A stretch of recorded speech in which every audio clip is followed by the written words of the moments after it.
నమస్కారం. డాక్టర్ జగదీష్ ఆరోగ్యం హెల్త్ ఛానల్కు స్వాగతం. ఈరోజు మనం మరో ముఖ్యమైన తలనొప్పి కోసం తెలుసుకుందాం. మీకు ఎప్పుడైనా తలనొప్పి డల్గా ఉంటూ, తలంతా భారంగా ఉంటూ, తల చుట్టూ ఓ గుడ్డ కట్టినట్లు, తలంతా నొక్కుతున్నట్లు ఎప్పుడైనా అనిపించిందా? అలా అనిపిస్తే సాధారణంగా అది టెన్షన్ టైప్ హెడేక్ అయ్యే అవకాశం ఎక్కువ. ఈ టెన్షన్ టైప్ హెడేక్ అనేది అన్ని రకాల తలనొప్పుల్లోనూ చాలా కామన్గా వచ్చే తలనొప్పి. నిజానికి ఇది మైగ్రేన్ కంటే కూడా కామన్. సో ఆ తలనొప్పి కోసం ఈరోజు తెలుసుకుందాం, సరేనా? మొదటిగా అసలు ఈ తలనొప్పి ఎవరిలో ఎక్కువగా వస్తుంది? ఎవరిలో ఎక్కువగా వస్తుందంటే సాధారణంగా మహిళల్లో ఎక్కువగా వస్తుంది, అలాగే యంగ్ అడల్ట్స్లో ఎక్కువగా వస్తుంది. యంగ్ అడల్ట్స్ అంటే దాదాపు 18 నుంచి 45 సంవత్సరాల లోపల ఉండేవాళ్ళు అనమాట. అలాగే శరీరం అలసట చెందినప్పుడు, మరియు నిద్ర తక్కువైనప్పుడు, స్క్రీన్ టైం పెరిగినప్పుడు, ఇంకా విటమిన్ డి తక్కువగా ఉండే వాళ్ళలో, మైగ్రేన్ ఉండే వాళ్ళలో, మరియు డిప్రెషన్ లేదా మానసికమైన ఒత్తిడి ఉండేవాళ్ళు, ఇటువంటి లక్షణాలు ఉండేవాళ్ళు ఈ తలనొప్పి వస్తుంది. అయితే ఈ తలనొప్పి ఎలా ఉంటుంది?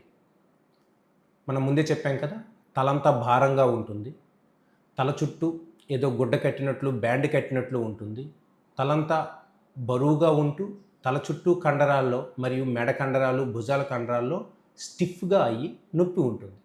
ఇది సాధారణమైన లక్షణం. అయితే ఈ తలనొప్పి తీవ్రత అనేది సాధారణంగా అంత తీవ్రంగా ఉండదు.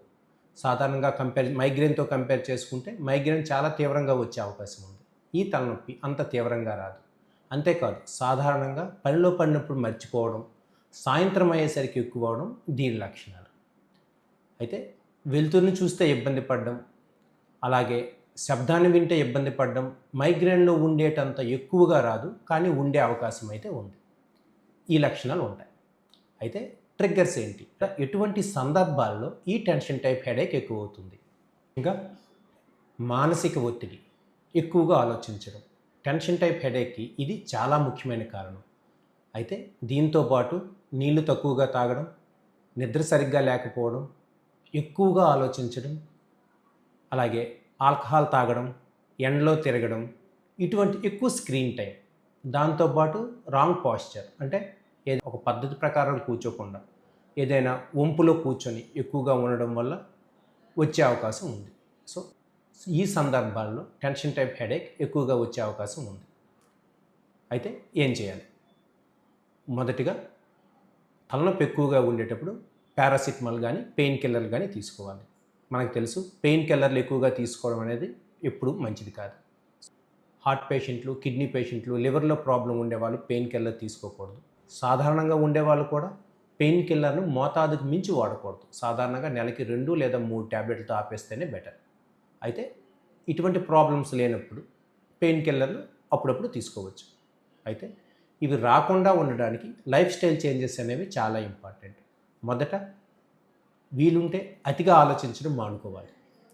నిజానికి టెన్షన్ టైప్ హెడేక్ ఉండేవాళ్ళు చాలామంది, ఎక్కువ మంది డిప్రెషన్తో బాధపడుతుండేవాళ్ళు, చిన్న చిన్న విషయాలకి ఎక్కువ కంగారు పడుతుండేవాళ్ళు ఎక్కువ మంది ఉంటారు. సో అలాంటి విషయాల్లో ఉండేటప్పుడు దాన్ని మనం వీలైనంత తక్కువగా మనసును ప్రశాంతంగా ఉంచుకొని ప్రయత్నించాలి.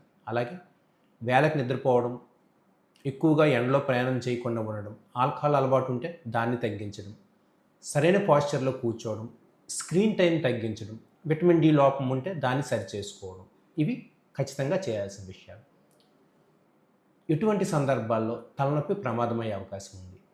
టెన్షన్ టైప్ హెడేక్ అయితే ప్రమాదమయ్యే అవకాశం లేదండి, కానీ మనం టెన్షన్ టైప్ హెడేక్ అనుకొని వేరే తలనొప్పి అయితే ప్రమాదమయ్యే అవకాశం ఉంది. సాధారణంగా రెడ్ ఫ్లాగ్స్ అంటాం. అంటే ఇటువంటి లక్షణాలు కానీ ఉంటే తలనొప్పితో పాటు అది ఎప్పుడైనా సరే ప్రమాదమయ్యే అవకాశం ఉంది. కొన్ని ఇక్కడ కవర్ చేస్తాను. ఉదాహరణకు, మొదటిసారిగా వచ్చిన తలనొప్పి, ముఖ్యంగా 50 సంవత్సరాలు పైబడిన వాళ్ళలో. 50 సంవత్సరాల తర్వాత మొదటిసారిగా వచ్చిన తలనొప్పి ప్రమాదమయ్యే అవకాశం ఉంది. లేదా చాలా తీవ్రంగా వచ్చిన నొప్పి. అలాగే అకస్మాత్తుగా అంతవరకు బాగానే ఉంది, ఒక్కసారిగా తలనొప్పి వచ్చింది, అది కూడా ప్రమాదమయ్యే అవకాశం ఉంది. అలాగే కాకుండా నిద్రలో మేల్కొనిపే తలనొప్పి, అంటే నిద్రపోయేసరికి బాగానే ఉంటుంది, తలనొప్పితో మెలకు వచ్చేస్తుంది, అది మంచి లక్షణం కాదు. అలాగే ఉదయం లేచేసరికి తలనొప్పి రావడం, ఉదయం లేచేసరికి తలనొప్పి వచ్చి దాంతోపాటు వాంతులు, పదే పదే వాంతులు అవ్వడం కూడా మంచి లక్షణం కాదు.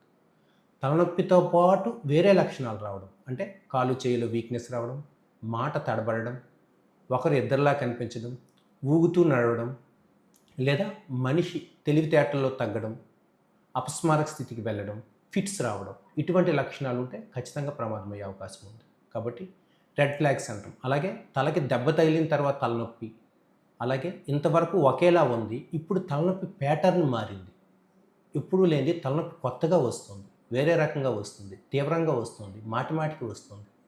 ఇలా ప్యాటర్న్ మారిన తలనొప్పులు ఇవి ప్రమాదం అయ్యే అవకాశాలు ఉన్నాయి. కాబట్టి ఇటువంటి లక్షణాలు ఉంటే ఖచ్చితంగా డాక్టర్ని కలవాలి. అలాగే మాది టెన్షన్ టైప్ హెడేక్ అని కన్ఫర్మ్ చేసుకునే ముందు కూడా డాక్టర్ని కలిసి డాక్టర్ సలహాతో కొన్ని మందులు ఉంటాయి, యాంటీడిప్రెసెంట్స్, ఇమిట్రిప్టిలిన్, ఇలాంటి మందులు ఉంటాయి. అలాంటి మందులు ఒక నిర్ణీత సమయం ప్రకారం వాడుకోవాల్సిన అవసరం ఉంటుంది. సాధారణంగా టెన్షన్ టైప్ హెడేక్ అనేది ప్రమాదం కాదండి. కానీ ఆ టెన్షన్ టైప్ హెడేక్ ఉండే వాళ్ళలో ఒక రకమైన మానసిక భయం ఎక్కువగా ఉంటుంది. అరే ఏమవుతుంది ఏమవుతుంది ఏమవుతుందని. అటువంటి భయాన్ని అయితే వదలాలి. టెన్షన్ టైప్ హెడేకా కాదా అనే డౌట్ ఉంటే డాక్టర్ని సంప్రదించండి, నివృత్తి చేసుకోండి. ఆ భయాన్ని అక్కడితో వదలండి. ఆ భయాన్ని మనం మోసుకుంటూ వెళ్ళి బాధపడి చక్కటి జీవితాన్ని మాత్రం నాశనం చేసుకోవద్దు. నమస్కారం.